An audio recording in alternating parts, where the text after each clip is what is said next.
To my channel Bhavani kitchen. ఈరోజు నేను పుదీనా కరివేపాకు రెండు కలిపి చట్నీ చేస్తాను. ఓకేనా? ఆ ప్రొసీజర్ చూద్దాం. ఓకే,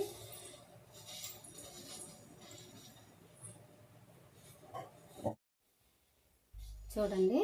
నేను మెయిన్ పుదీనా కరివేపాకు ఈ రెండిటితోటి నేను చట్నీ చేస్తాను. మెయిన్ ఇంగ్రీడియంట్ వచ్చి పుదీనా, కరివేపాకు కొద్దిగా వేస్తాను అనమాట, ఎక్కువ వేయను, కొద్దిగా వేస్తాను. తర్వాత దానిలోకి ఎండుమిర్చి తీసుకున్నాను. తర్వాత ధనియాలు, జీలకర్ర, వెల్లుల్లిపాయి ఈ మూడు కూడా తీసి పెట్టుకోవాలి. ఇది జీలకర్ర వేసేస్తాను. మనకి కావాల్సినంత, అంటే మనం చేసే చట్నీకి ఇవి ఎండుమిర్చి 50 గ్రాములు ఉంటాయి. వాటికి 1 స్పూను జీలకర్ర, 1 వెల్లుల్లి పెద్దగడ్డ, తర్వాత ధనియాలు కూడా కావాలి.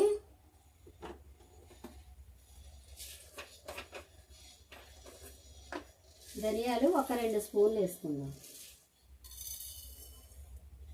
ఎందుకంటే ఇప్పుడు ఈ సీజన్లో వచ్చే ఫీవర్స్ అలాంటివి కంట్రోల్ అవ్వడానికి కాస్త బాగుంటుంది అన్నమాట. నోరు చేదు, వైరల్ ఫీవర్స్ వస్తాయి కదా ఇప్పుడు వర్షాకాలం, అవన్నిటికీ కూడా ఇది బాగా పనిచేస్తుంది. ఓకేనా? ప్రొసీజర్లోకి వెళదాం. ఇవన్నీ క్లీన్ చేసి పెట్టుకుని అన్నీ రెడీ చేసుకున్న తర్వాత మళ్ళీ నీకు చూపిస్తాను. ఇవి ఎండుమిర్చి అన్నీ కూడా తొడుములు ఒలిచేసి ఇవి సిజర్తో కట్ చేసుకుందాం. కొద్దిగా సిజర్తో కట్ చేసుకుందాం.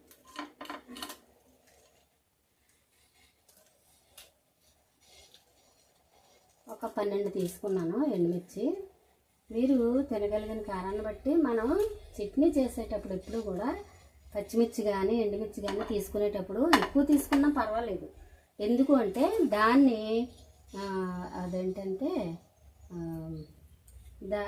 దాన్ని అంటే సమానంగా చేయడానికి చింతపండు, బెల్లం అనేవి ఉపయోగిస్తాం అన్నమాట. అందుకని మనం చట్నీలు చేసేటప్పుడు ఎండుమిర్చి ఎన్ని వేసుకున్నాము అనేది లెక్కల్లోకి రాదు. ఎందుకంటే మనకి చట్నీ ఎక్కువ కావాలంటే ఎండుమిర్చి కానీ పచ్చిమిర్చి కానీ ఎక్కువ వేసుకుంటాం, అది తక్కువ కావాలంటే తక్కువ వేసుకుంటాం అన్నమాట. ఇప్పుడు ఇంత పుదీనా ఉంది. ఈ పుదీనాకి నేను ఒక 10 రెమ్మలు కరివేపాకు తీసుకున్నాను. ఇవన్నీ క్లీన్ చేసి రెడీ చేసుకుంటున్నాను అనమాట. ఒకసారి మీకు చెప్పుదామని. ఎందుకంటే ఎండుమిర్చి ఎక్కువ తీసుకున్నా కానీ చింతపండు, అది కొంచెం బెల్లం వేస్తాం కంపల్సరీ. పుదీనా పచ్చడి కానీ కరివేపాకు పచ్చడి కానీ చేసేటప్పుడు బెల్లం వేస్తాం కాబట్టి అది బ్యాలెన్స్ అవ్వడానికి సరిపోతుంది. అందుకని పచ్చిమిర్చి ఇన్ని తీసుకున్నారా అని అనుకోక్కర్లేదు, లేదా ఎండుమిర్చి ఎన్ని తీసుకున్నారా అని అనుకోక్కర్లేదు. ఎందుకు అంటే మనం తప్పనిసరిగా చింతపండు, బెల్లం వేయాలి కరివేపాకు పచ్చడి కానీ. ఎందుకంటే ఇవి కొంచెం చిరుచేదు ఉంటుంది కరివేపాకులో. అందుకని పుదీనా కరివేపాకు పచ్చడి చేసేటప్పుడు తప్పనిసరిగా మనం చిటికెడు బెల్లం వేసుకోవాలి. ఓకేనా? చూడండి, ఎండుమిర్చి రెడీ చేశాను, ధనియాలు రెడీ అయింది, వెల్లుల్లి రెడీ అయింది, జీలకర్ర, తర్వాత చింతపండు, బెల్లం కూడా తీస్తాను. ఈలోపు ఈ పుదీనా ఆకులు కూడా, అంటే కొంచెం పాడైంది కదా మధ్యలోనూ, అందుకని పుదీనా ఆకులు నీట్గా చేసి తీసిన తర్వాత మళ్ళీ మీకు చూపిస్తాను. ఈ కుక్కర్లో ఉన్నది ఈరోజు పప్పుచారు పెట్టుకున్నాము, కొంచెం పలుచగా. అందుకని దీనిలోకి కాంబినేషన్గా ఈ చట్నీ చేస్తున్నాను అనమాట. చూడండి, పుదీనా క్లీన్ చేసి పెట్టాను, కడిగి ఇలాగా. కరివేపాకు కడిగి ఇలాగా రెడీ చేశాను. చింతపండు, బెల్లం, తర్వాత ఉప్పు. చూసారు కదా, ఎండుమిర్చి, ధనియాలు, జీలకర్ర, వెల్లుల్లి. అయితే ఇప్పుడు నేను స్టవ్ మీద పాన్ పెట్టి మనకి ఇది ఎలాగ ప్రిపరేషన్ ఎలాగో నేను చూపిస్తాను. స్టవ్ ఆన్ చేస్తున్నాను.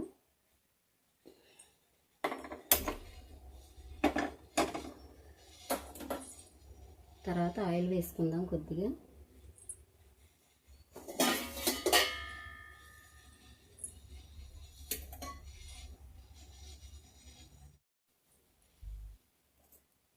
కొంచెం ఆయిల్ వేసుకుందాం.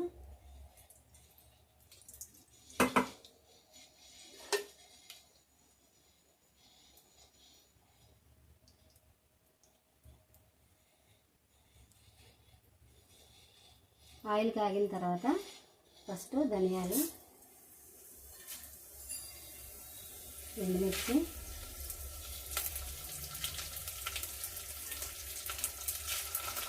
జీలకర్ర 3 వేసేసుకుందాం. వేసుకున్న తర్వాత కొంచెం మీడియంలో పెట్టి వేయించుకుందాం.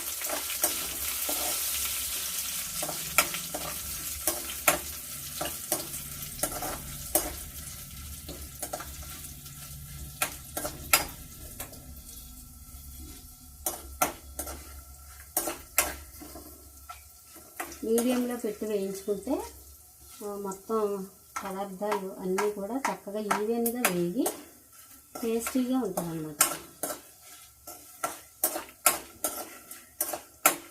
పోపు కూడా అంతే, మీడియంలో పెట్టే లేకపోతే సిమ్లో పెట్టే పోపు కూడా వేయించుకోవాలి. చూడండి ఎండుమిర్చి బాగా వేగినాయి కదా. ఇప్పుడు మనం వీటిని పక్కకు తీసేయచ్చు.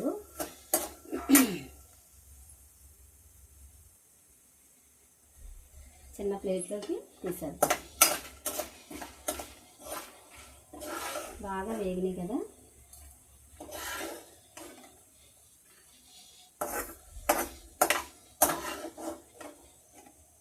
మనం ఫాస్ట్గా అర్జెంటుగా ఎక్కడికైనా వెళ్ళాలి, గబగబా అయిపోవాలనుకున్నప్పుడు ఈ ధనియాలు, జీలకర్ర, ఎండుమిర్చి వేగిన దాంట్లోనే డైరెక్ట్గా అవి ఉండగానే కూడా మనం ఈ పుదీనా, కరివేపాకు వేసేసుకోవాలి. ముందు కరివేపాకు వేద్దాం.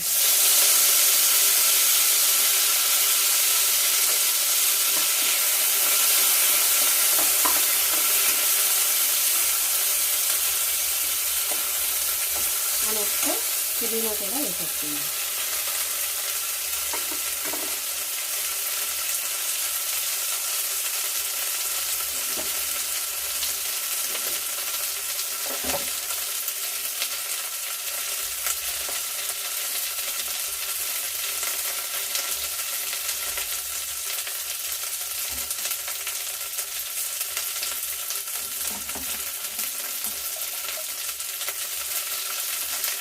ఈ ఆకులు అంటే కరివేపాకు, పుదీనా మాత్రం హైలోనే పెట్టి వేయించుకోవాలి.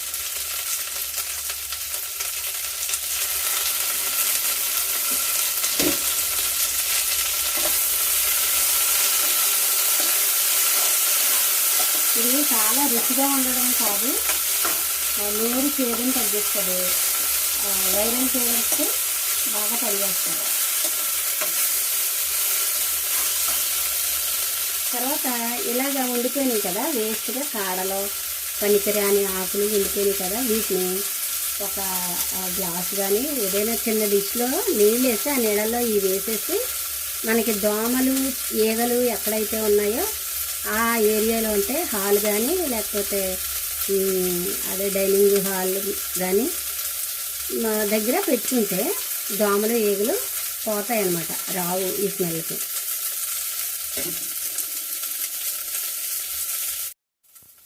చూడండి ఇలా వేగిన తర్వాత మనం స్టవ్ ఆపేసుకుని ఒక 5 నిమిషాలు చల్లారనివ్వాలి. చల్లారిన తర్వాత మనం మిక్సీ జార్లో వేసి చక్కగా చట్నీ చేసుకుందాం.